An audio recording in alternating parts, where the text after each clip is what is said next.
Bonjour et bienvenue dans cette deuxième mensuelle d'Upcycling TV. Aujourd'hui, nous allons parler de recyclage industriel. C'est Joanne Boachon qui va venir nous en parler.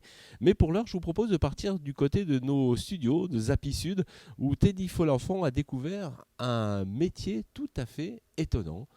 Écoutez. Magali Beaumont, bonjour. Bonjour. Vous êtes très connu à l'Île-sur-la-Sambre. On vous appelle un brodeux de diamants. Alors je précise tout de suite, vous n'êtes pas une couturière, vous êtes une brodeuse qui est très très rare maintenant en France. Brodeuse d'art, en quelques mots, c'est quoi une brodeuse d'art? Bonjour Teddy. Alors, une brodeuse d'art a appris et travaille avec le crochet de Lunéville en grande partie. Et on peut donner des nominatifs de brodeuse d'art, je pense, par les techniques qui sont transmises et qu'on a intégrées par des formations pendant quelques mois, quelques semaines, et qu'on va ensuite mettre à profit dans notre métier. Voilà. Alors, quel est votre métier? Vous avez un atelier juste à côté, ici à L'Île-sur-la-Sorgue. Vous produisez, on va revenir sur l'upcycling après. Vous produisez, ce sont des commandes pour particulières, des robes, des ustensiles, etc. Oui, tout à fait. Mon atelier est dans l'Île-sur-la-Sorgue, sur les quais, l'Île Berthelot. Et donc, je travaille sur commande, à la création aussi, parce que j'ai besoin de temps en temps de faire des accessoires, des choses en fonction de ce que j'ai envie de créer. Et je peux travailler donc, avec des professionnels aussi, dans l'ameublement et dans la haute couture, puisque c'était l'objet de mes formations à Paris, à l'école de Sage. Vous avez travaillé aussi avec un voisin très très connu, ce qui est la manufacture Brun de Vian-Tirant. Hein. Oui, c'est une chance. On a un joli vivier de belles étoffes à L'Île-sur-la-Sorgue et puis la manufacture Brun de Vian-Tirant qui correspond tout à fait à l'élégance et puis les belles matières dont j'aime travailler et avec lesquelles je me fais bien plaisir aussi. Alors vous allez passer ce machin Web TV, Upcycling TV. Vous êtes au courant certainement que nous allons organiser Fête de la Toussaint sur la Sorgue, le deuxième festival sur le thème de l'upcycling. C'est un concept très à la mode. Vous êtes inséré dans ce concept. On a des exemples ici, mais vous travaillez pour vos robes, pour vos produits, vos ustensiles. Vous travaillez notamment avec, je ne sais pas, du fil de cuivre notamment, et ça c'est plutôt intéressant. Oui, Teddy. En fait, il y a eu une démarche de ma part, après avoir suivi cette formation à l'école de Sage, d'intégrer toutes ces techniques qui sont anciennes avec l'environnement, le jour, et de se dire, voilà, aujourd'hui, on a quand même un souci par rapport à cet environnement, et qu'est-ce qu'on peut faire? Comment allier les deux, en fait, notre savoir-faire et le souci qu'on a aujourd'hui de préserver notre planète, ainsi que tout ce qu'on peut avoir, qu'on pourrait ne plus utiliser et qui finalement peuvent encore servir. Donc on m'avait proposé de faire une exposition au Palais des Papes avec une pièce d'exception. Et là je me suis dit comment mettre à profit donc, toutes mes connaissances et utiliser des matériaux qui sont un petit peu obsolètes maintenant et qui finalement peuvent me servir. Et j'ai pensé au CD. Au CD qui capte la lumière, peut donner des reflets très irisés, donc ça me plaisait beaucoup. Là, j'ai eu un défi technique de découper des CD, de les percer et ensuite de les inclure dans mes accessoires. Voilà, d'ailleurs, des petits sacs absolument superbes, effectivement, avec des CD. Voilà. Et ça, c'est totalement unique. Et un CD que j'ai percé entièrement avec un dessin de Bush Pop Art, là, que j'ai ensuite reproduit. Et c'est tout perlé et c'est entièrement fait à la main dans l'atelier. Et un autre avec des câbles Ethernet, parce que je suis allée jusqu'au bout. En fait, vous utilisez des câbles Ethernet? Oui, voilà, j'ai dénudé entièrement, c'est avec la gaine, donc j'ai vidé la gaine et j'ai trouvé ces jolis câbles de belles couleurs, je les ai agrémentés avec de la passementerie.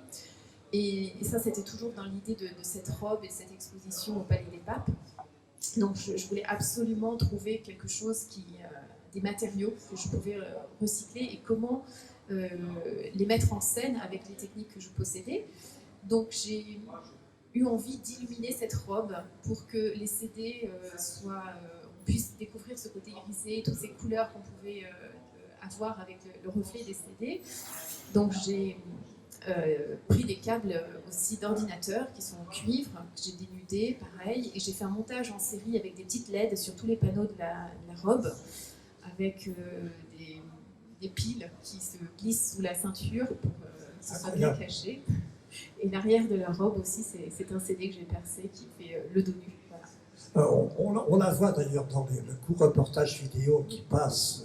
On la voit, cette robe qui est un objet unique, hein, parce qu'elle est seule dans votre atelier, oui. Et c'est quelque chose d'exceptionnel. Ah, oui, mais c'est voilà, une pièce que j'ai eu envie de montrer pour dire on a des jolis savoir-faire, des belles matières, et on peut quand même utiliser aussi autour de nous des petites choses qu'on a mis un petit peu dans un placard, et finalement on peut faire des... Voilà. C'est super. Magali, vous n'allez pas dévoiler vos secrets, mais je sais que vous avez quelques secrets d'objets que vous allez peut-être recycler dans les mois à venir.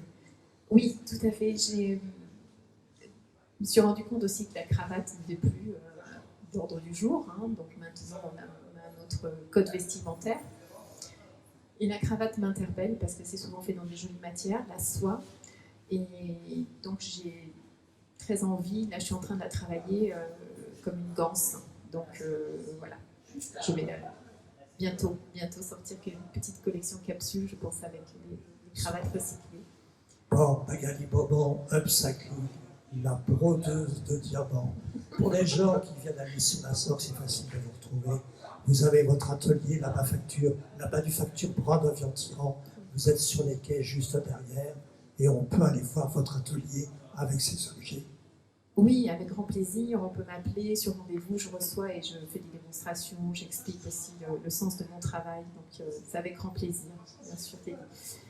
Merci. J'espère que vous serez parmi nos invités au festival Upcycling en novembre à l'Issy-sur-la-Sorgue. Merci beaucoup. Merci Teddy. Et on se retrouve avec Joanne Boachon pour justement un produit tout à fait incroyable. En tout cas, je l'ai découvert il n'y a pas très longtemps. Et l'histoire est partie d'une phrase. Si on sauvait les matériaux de la benne. Ça paraît tout simple comme ça, mais c'est une idée géniale. Bonjour Joanne. Bonjour. Quelle idée vous êtes passé devant une benne comme ça et puis vous vous êtes dit on va jeter tout ça? Alors non, c'est en tant qu'architecte où en fait je me suis rendu compte qu'il y avait énormément de matériaux qui étaient jetés sur les chantiers. C'était des matériaux neufs, mais aussi des matériaux qui sont déconstruits et qui peuvent encore servir. Et donc voilà, il faut savoir que le BTP, c'est le premier émetteur de déchets en France. Et donc j'ai voulu agir pour éviter tous ces déchets et réutiliser ces matériaux dans ma pratique d'architecte, à savoir réemployer des matériaux de construction. Mais d'abord, il faut collecter, il faut aller chercher tout ça. Comment vous faites? Alors au début, on se baladait un peu sur les chantiers des copains architectes. Voilà, on rentrait un petit peu par la petite porte. Ouais. Aujourd'hui, au bout de 5 ans, on a mis en place tout un processus. On demande aux entreprises d'adhérer à l'association et de participer aux frais de collecte. Et puis on y va avec un camion. D'accord. Ou les entreprises vous apportent directement les matériaux? Alors non. Non, pas d'apport volontaire. D'accord. On fait très attention justement pour ne pas se faire submerger par des éléments qu'on ne voudrait pas.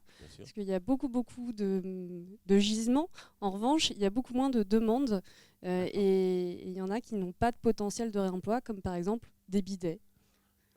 Voilà. Effectivement, c'est vrai, on n'y pense pas vraiment. Mais ça veut dire qu'il faut redistribuer. Donc, vous anticipez la collecte avec la redistribution, avec les besoins d'autres personnes? Alors, on a identifié les matériaux qui partaient le mieux, qui étaient le plus recherchés. Puis après, des fois, on fait des tests. On récupère des choses, où on se dit, ça, on ne sait pas trop si ça va marcher. En fait, ça part hyper vite. Et au contraire, des fois, on se retrouve un peu à garder les éléments pendant un petit moment sur notre plateforme à Villeurbanne. Ah, parce que alors, du coup, vous avez une plateforme pour redistribuer. C'est-à-dire qu'on peut venir chez vous pour récupérer ce dont on a besoin. Voilà, on a un grand entrepôt qui est au 182 rue de la Poudrette à Villeurbanne, dans le quartier de la Soie, qui est ouvert 3 jours par semaine. Et pareil, comme pour les entreprises collectées, il faut adhérer à l'association, mais c'est un tout petit prix. Et après, les matériaux, ils sont revendus à prix solidaire pour que tout le monde puisse y avoir accès et surtout qu'on puisse redistribuer un maximum de matériaux et avoir plus d'impact. Oh, j'ai vu sur le site, il y a des éviers à 15 €, hein, les éviers inox. C'est ça, c'est des tarifs hyper bas, solidaires, quoi. Exactement, c'est des tarifs solidaires parce qu'on est une structure de l'économie sociale et solidaire. Et l'objectif, c'est pas de faire du lucratif, mais c'est d'avoir un impact social et environnemental. Il faut savoir que le réemploi, ça permet de créer énormément d'emplois, contrairement à l'enfouissement ou au recyclage. Oui, ça c'est d'accord. Mais est-ce que vous avez un atelier pour remettre en état, par exemple, ou est-ce que vous remettez en état ou pas? Alors non, tous les matériaux qu'on récupère, ils sont utilisables, ils sont bruts. On fait des petits nettoyages, mais nous-mêmes, on ne retransforme pas, on ne crée pas de mobilier.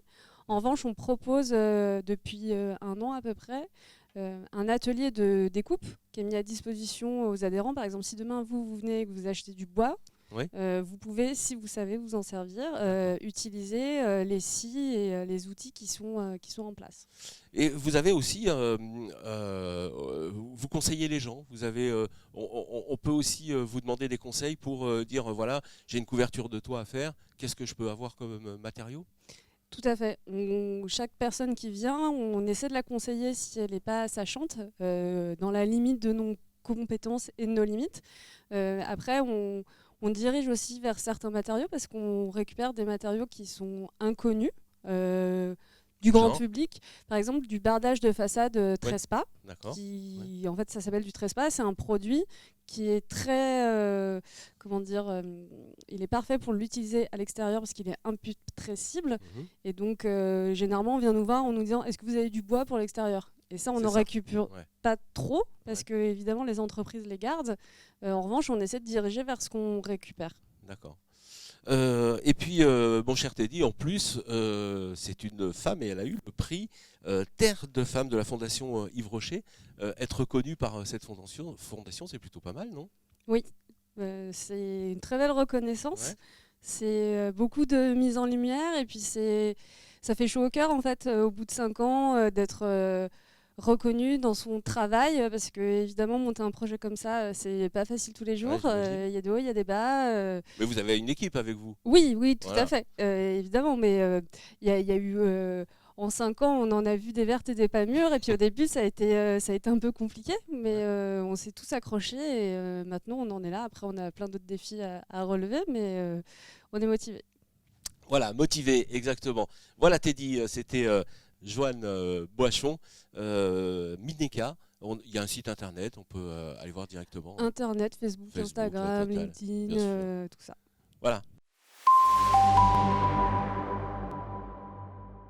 J'espère que ces sujets vous ont plu. N'hésitez pas à partager, à parler avec nous. Vous nous écrivez, on vous répondra bien entendu. Et on se donne rendez-vous le mois prochain. Bye bye.